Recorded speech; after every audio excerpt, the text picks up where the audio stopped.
बोलिए सदगुरु माता सुदीक्षा सविंदर हरदेव जी महाराज जी की जय। ज्ञान कर्म में ढल जाए तो भक्ति का श्रृंगार बने। हम सांसारिक तौर से जितनी भी पढ़ाइयाँ पढ़ लें, पर जब तक कर्म हमारे नहीं बोलेंगे, जब तक हमें व्यवहार नहीं होगा। एक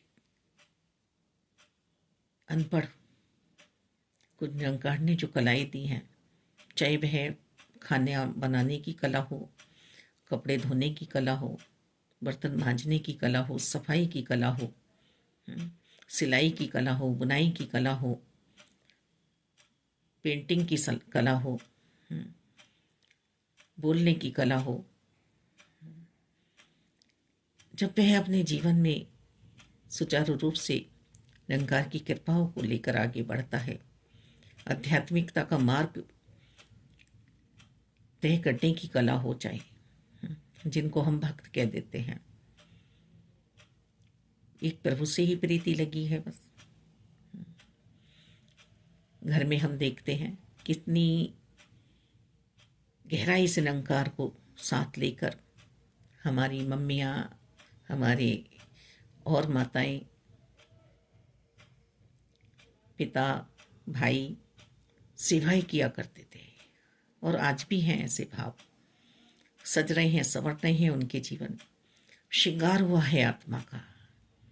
भारी श्रृंगार चाहे हम जितना भी कर लें, रोज कपड़े ला रहे हैं, रोज मेकअप के सामान आ रहे हैं, ऊपर की खुशबुएं आ रही हैं, पर बात नहीं बन रही है, क्योंकि मन में तो बैर ईर्ष्या द्वेष नफरत, किसी को उजाड़ने की बात समाई हुई है पल पल। तो श्रृंगार तो हमें आत्मा का करना है, तभी कम कर्म बोलेंगे हमारे। कर्मों की बात हो रही है यहाँ पर, मन वचन कर्म से एक होना है।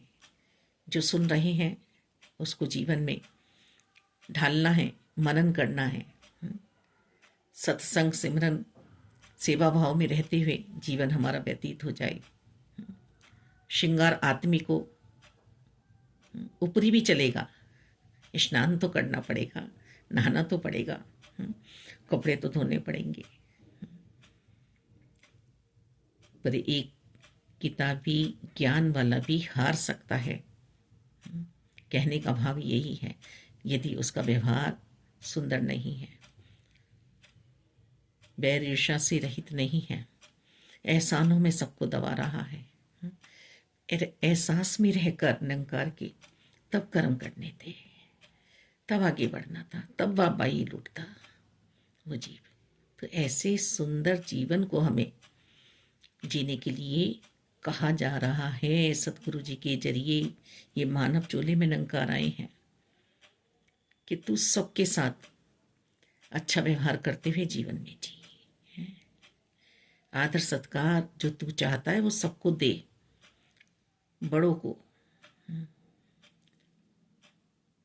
अपनी ही नींव खोद दी तूने तो अपने को ही खोद डाला। अब दूसरे तो उस गड्ढे का आनंद लेंगे, मजा लेंगे, पर तू स्थायी रूप से अपनी जड़ को जमा नहीं पाया। तो इस तरह से हमें भक्ति का श्रृंगार करना है। सब मेरे हैं और मैं सबका हूँ। क्या करना है, क्या नहीं करना है, ये हमें ध्यान रहे हर पल। धन्यवाद जी।